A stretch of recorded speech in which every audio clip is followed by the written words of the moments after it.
Zee 24 तास एक पाऊल पुढे.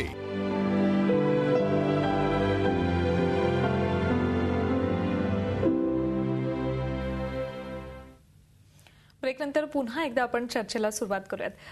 दिलीपजी, कुली सिनेमाची एक आठवण तर अमिताभजीने ट्विट केली होती काही दिवसांपूर्वी. दुसरी आठवण तुमच्याकडे आहे. मी थोडं तपशिलाने सांगतो. कसं आहे की ज्या वेळेला अमिताभ बच्चन तिकडे बेंगलोरला आजारी पडला, मग मुंबईत आणायचं ठरलं, तर मुंबईत त्याच्या आकाराची, आता लांबीची म्हणायची की उंचीची म्हणायची ते आपण हे आहे, तर अँब्युलन्स कोणाकडे ना, ते अँब्युलन्स शिवसेना शाखा क्रमांक 19 म्हणजे त्यावेळची जी 19 नंबरची शाखा होती ती डॉक्टर भडकमकर मार्ग गिरगाव त्यांच्याकडे होती.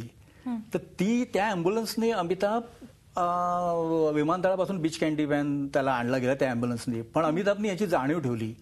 त्यानंतर त्याच शाखेचा वर्धापन दिन आला वर्षभरामध्ये, तर अमिताभ त्यावेळेला प्रमुख पाहुणा म्हणून रंगभवनमध्ये आला होता. आणि लोकांसमोर बाळासाहेब आणि अमिताभ हे लोकांसमोर एकत्र येण्याचा हा तो पहिला योग होता. आम्ही अमिताभ असं शाल वगैरे घेऊन, पुन्हा बाळासाहेब, आणि त्यावेळेला भुजबळ शिवसेनेमध्ये होते.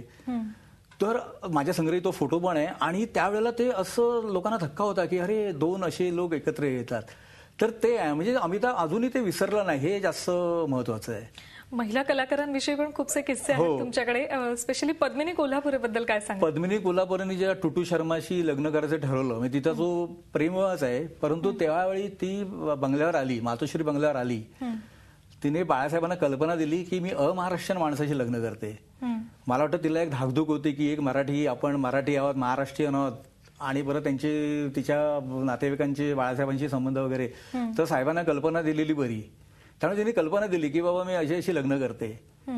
आणि मग त्या लग्नाच्या वेळेला मग बाळासाहेबांनी काय असं हे केलं नाही, कारण बाळासाहेबांचं एक होतं की तसे ते लोकांना असं वाटायचं की ते असे म्हणजे सडेतोड वगैरे सगळं ठीक आहे, परंतु कलाकारांवर त्यांचं प्रेम होतं. आणि अशा निमित्ताने कोणी भेटलं की ते तास, दीड तास, 2 तास गप्पा मारणार हे सहज शक्य व्हायचं.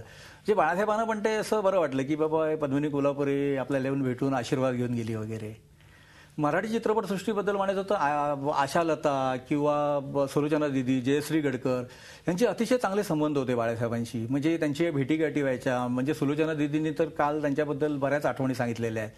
तर अशा पद्धतीने हे होतं. आणि बाळासाहेबांच्या शेजारी दामू केंकरे राहायचे, आणि दामू केंकरेंकडे वर्षा उसगावकर जेव्हा मुंबईत आली गोव्यातून, तेव्हा ती केंकरे दामू काकांकडेच असायची.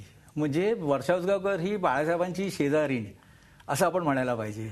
वर्षा उसगावकर बाळासाहेबांची शेजारी म्हणायला हवं. आपल्याकडे मराठी कलाकारांच्याही काही आठवणी आहेत बाळासाहेबांविषयीच्या, पाहूयात. मी जेव्हा एक साधारण 7-8 वर्षाचा होतो तेव्हा मी प्रथम बाळासाहेब ठाकरेंना अगदी जवळून बघितलं. कारण आमच्या एका पतपेढीचं उद्घाटन होतं आणि बाबांनी तेव्हा बाळासाहेबांना तिथे आमंत्रित केलं होतं. बाळासाहेब आले होते ते उद्घाटन करायला. आजही आमच्या घरी त्या उद्घाटनाप्रसंगी बाळासाहेबांनी जे भाषण केलंय त्याची एक व्हिडिओ कॅसेट आमच्या घरी अजूनही ठेवलेली आहे, आणि ती अत्यंत संग्रही ठेवलेली आहे कॅसेट. झी 24 तास एक पाऊल पुढे.